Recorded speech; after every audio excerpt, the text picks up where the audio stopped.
प्रणाम सब गोटा के। हम डॉली मिश्रा एकटा सोहर गा बजा रहलूँ हैं। नीक लागत तो अपन आशीर्वाद प्रदान करें। एक जे छथिन धनी पातर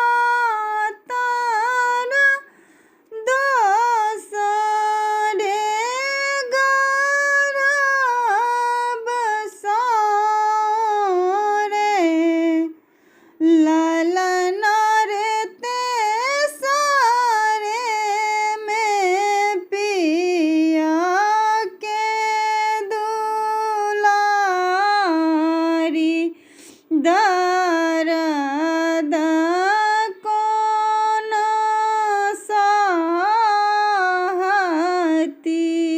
रे ललन रे तेसरे में पिया के दुलारी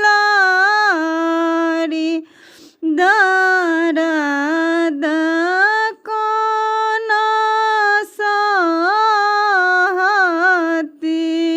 रे उठ उठू ननद दियले सुन बाबा के जगा दियो है बाबा यो तोर पुतहु दर्द बेआकुलब नहीं बाँचत